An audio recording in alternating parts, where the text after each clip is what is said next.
Sir all out जो वार जो है कब डिक्लेयर हो सकता है? मुख्यतः देखा गया तो ऑल आउट वॉर जैसी संकल्पना कोई नहीं है, लेकिन हमारे मिलिट्री ऑब्जेक्टिव्स हमें किस तरीके से हासिल करने हैं उसके आधार पर ऑल आउट वॉर हो रहा है या नहीं वो डिसाइड होगा। मूलतः अलग अलग तरह के मिलिट्री ऑपरेशंस वहां पर कंडक्ट किए जाते हैं और ये मिलिट्री ऑपरेशन क्या मिलिट्री ऑब्जेक्टिव्स हासिल करना है उस आधार पर होता है। ऑल आउट वॉर यानी सचमुच में मिलिट्री ऑब्जेक्टिव्स के साथ ही क्या पॉलिटिकल ऑब्जेक्टिव्स हासिल करने हैं और अल्टीमेटली एंड पॉइंट के पॉइंट ऑफ व्यू से क्या स्ट्रैटेजिक ऑब्जेक्टिव्स हासिल करने हैं, इसके बारे में अगर हमें आगे जाना है तो उसको सब तरीके से इकट्ठा देखते हुए जो कुछ एक्शन कोई भी देश वहां पे लेता है उसे हम कहेंगे ऑल आउट वॉर। मुझे लगता है हमने एक पर्टिकुलर पर्पस के लिए अभी ये युद्ध वहां पर शुरू किया है। युद्ध ये अधिकृत वहां पर टर्म नहीं है, लेकिन ऑल आउट वॉर यानी वो जो कुछ ऑब्जेक्टिव्स हमने हासिल करना है उसके लिए हम पूरी तरीके से जब लग जाएंगे उसे हम ऑल आउट वॉर कहेंगे। लेकिन भारत की मनीषा देखते हुए और जिस तरह की शुरुआत हमने वहां पे की है, इसे ऑल आउट वॉर की शुरुआत अगर हम कहें तो वो गलत नहीं होगा।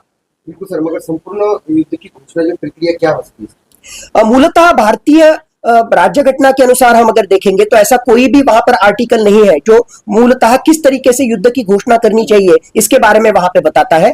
अब तक जो अलग अलग तरह के वॉर हुए, 1962 का हो, 1965 का हो, 1971 का हो या 1999 का कारगिल वॉर वहां पर हो, यहां पर कभी भी वॉर की घोषणा वहां पे नहीं की गई थी, लेकिन वॉर से संबंधित जो जो कार्रवाई है वो की गई थी।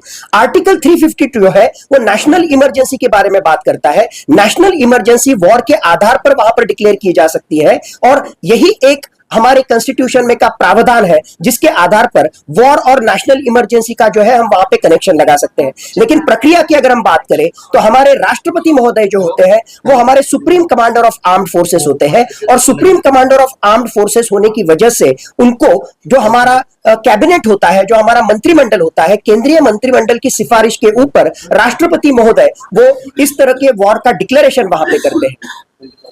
आखिरी सवाल है सर, क्या भारत पाकिस्तान के बीच टोटल वार का खतरा बढ़ गया है?